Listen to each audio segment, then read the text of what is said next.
అందరికీ నమస్కారం. నా పేరు డాక్టర్ శివ అనూపియల్ల, కన్సల్టెంట్ సైకాట్రిస్ట్, మెడికవర్ హాస్పిటల్, హైటెక్ సిటీ, హైదరాబాద్. ఇవాళ మనము అడిక్షన్ డిజార్డర్స్ గురించి మాట్లాడుకుందాం. సో ఈ అడిక్షన్ డిజార్డర్స్ అంటే ఏంటి? సో వీటిలో ఎన్ని రకాలు ఉంటాయి? సో అడిక్షన్ డిజార్డర్స్ అంటే ఆల్కహాల్ కానీ, సిగరెట్ స్మోకింగ్ కానీ, లేకపోతే క్యానబిస్ అంటే గంజాయి కానీ, లేకపోతే వేరే రకాల పదార్థాలు, మత్తు పదార్థాలు అంటే ఓపియాయిడ్స్, ఇవన్నీ కూడా ఉంటాయి. ఇదే కాకుండా గ్యాంబ్లింగ్ అడిక్షన్, లేకపోతే ఇంటర్నెట్ అడిక్షన్, గేమింగ్ అడిక్షన్, లేకపోతే మొబైల్ ఫోన్ అడిక్షన్ అనేది మనం చూస్తుంటాం. సో ఆల్కహాల్ వల్ల చాలా వరకు వేరే physical problems, medical health problems ఇవన్నీ వచ్చే అవకాశాలు ఉంటాయి. ఇదే కాకుండా మానసిక సమస్యలు అంటే ఎక్కువగా కోపపడ్డము, లేకపోతే నిద్ర లేకపోవడము, ఇంకా వాళ్ళు మాట్లాడుకోవడము, ఎక్కువ అనుమానాలు ఉండడము, కుటుంబ సభ్యుల మీద, లేకపోతే భార్య మీద, లేకపోతే ఇట్లా భర్త మీద, ఇట్లా అనుమానాలు అనేవి చూస్తుంటాం. సో ఇదంతా ఆల్కహాల్ వల్ల వచ్చే నెగిటివ్ ఎఫెక్ట్స్ అన్నమాట. సో ఇదే కాదు, ఇంకా వేరే క్యాన్సర్ కండిషన్స్, లేకపోతే బ్రెయిన్ స్ట్రోక్స్ కానీ, హార్ట్ అటాక్స్ రావడము, లేకపోతే లివర్ ప్రాబ్లమ్స్ రావడం అనేది మనం చూస్తుంటాం. ఇదే కాకుండా తీవ్రంగా ఉంటే మనము లివర్ ట్రాన్స్ప్లాంట్ చేయాల్సి వస్తుంది, లేకపోతే కిడ్నీ ట్రాన్స్ప్లాంట్ చేయాల్సి వస్తుంది. అంత తీవ్రంగా అయ్యే అవకాశాలు ఉంటాయి. సో ఆల్కహాల్ అనేది చాలా పెద్ద తీవ్రత కలిగించే సమస్య అన్నమాట. సో ఈ అడిక్షన్ నుంచి తొందరగా కోలుకోవాలంటే టైంకి సైకాట్రిస్ట్ దగ్గర ట్రీట్మెంట్ ఇప్పించగలిగితే వాళ్ళలో డీటాక్సిఫికేషన్ ట్రీట్మెంట్ అనేది ఇస్తుంటారు. కరెక్ట్ టైంకి మెడిసిన్స్ ఇచ్చి, అదే కాకుండా యాంటీ క్రేవింగ్ మెడికేషన్స్ అనేవి ఉంటాయి. మళ్ళీ మందు జోలికి వెళ్ళకుండా ఆ క్రేవింగ్, ఆ డిజైర్, స్ట్రాంగ్ డిజైర్ని తగ్గించడానికి మెడిసిన్స్ అనేవి ఉంటాయి. దాంతోపాటు కౌన్సిలింగ్ కూడా ఇవ్వడం జరుగుతుంది. సో ఇదే కాకుండా సిగరెట్ స్మోకింగ్.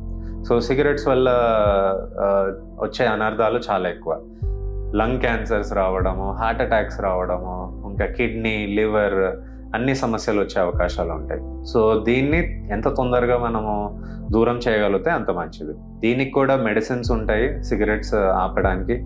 నికోటిన్ ప్యాచెస్ కానీ, నికోటిన్ గమ్స్ కానీ, లేకపోతే ట్యాబ్లెట్స్ రూపంలో కానీ మనము ఈ సిగరెట్ స్మోకింగ్ అనేది స్టాప్ చేయగలచ్చు. సో ఇదే కాకుండా ఈ మధ్య మనం చూసినట్లయితే క్యానబిస్ అంటే గంజాయి ఎక్కువగా తీసుకుంటున్నారు. స్కూల్కి వెళ్ళే పిల్లలు కానీ, లేకపోతే కాలేజ్కి వెళ్ళే వాళ్ళు కానీ, లేకపోతే పెద్దవాళ్ళు కూడా ఈ మధ్య తీసుకుంటున్నారు. ఈ గంజాయి అనేది చాలా కామన్గా దొరుకుతుంది. సో ఇవన్నీ అరికట్టాలంటే మనము కరెక్ట్ టైంకి ఐడెంటిఫై చేసి, ఇది కొంతమంది ఏంటంటే ఇది ఎట్లుంటుందో కొంచెం ట్రై చేద్దామని, ఎక్స్పెరిమెంట్ చేద్దామని చూస్తుంటారు. సో ఆ ఎక్స్పెరిమెంటేషన్ అనేది అడిక్షన్ లాగా మారుతుంటుంది. సో ఈ గంజాయి తీసుకోవడం వల్ల వాళ్ళలో విపరీతమైన మానసిక సమస్యలు, అంటే తొందరగా చిన్న వాటికి కూడా చిరాకు రావడము, కోపం రావడం అనేది జరుగుతుంది. సో ఇదే కాకుండా సైకోటిక్ డిజార్డర్స్, స్కిజోఫ్రీనియా అనేది చాలా కామన్గా చూస్తుంటాం. సో వాళ్ళు ఎక్కువగా మాట్లాడుకోవడము, ఏవో చెవులో మాటలు వినిపిస్తున్నాయని, ఎవరో ఏదో తిడుతున్నారని, ఎవరో చేతబడి చేస్తున్నారని, ఎవరో ఫాలో అవుతున్నారని, చంపాలని చూస్తున్నారని వాళ్ళకి ఆ వాయిసెస్ చెప్పడము, లేకపోతే ఆ అనుమానాలు అంటే డెల్యూజన్స్ అనేవి చాలా తీవ్రంగా అయ్యే అవకాశాలు ఉంటాయి అన్నమాట. సో ఈ గంజాయి వల్ల ఇన్ని మానసిక సమస్యలు కూడా ఉంటాయి. సో ఇదే కాకుండా డిప్రెషన్ అనేది మనం చాలా తరచుగా చూస్తుంటాం గంజాయి ఎక్కువగా తీసుకోవడం వల్ల. కొంతమంది ఎక్కువగా ఈ జాయింట్స్ రూపంలో ఎక్కువగా తీసుకుంటారు, స్మోక్ చేస్తారు ఈ క్యానబిస్ అనేది. సో అది ఎక్కువగా తీసుకోవడం వల్ల ఏ మోటివేషనల్ సిండ్రోమ్ అనేది మనం చూస్తుంటాం. సో ఏ మోటివేషనల్ సిండ్రోమ్లో వాళ్ళలో ఎట్లాంటి మోటివేషన్ ఉండదు. సో ఒక చిన్న వర్క్ చేయాలన్నా ఎక్కువగా కుంగిపోవడము, డిప్రెస్ అయిపోవడము, ఇంట్రెస్ట్ లేకపోవడము, దేని మీద ఎవరి మీద అంటే వేరే వాళ్ళతో మాట్లాడాలన్నా కూడా ఇంట్రెస్ట్ లేకపోవడం అనేది ఈ సిండ్రోమ్లో మనం చూస్తుంటాం. స్టాక్స్ కానీ, ఎక్కువగా క్రిప్టో ట్రేడింగ్, ఇవన్నీ వీటిలో ఎక్కువగా గ్యాంబ్లింగ్ అనేది చేస్తుంటారు.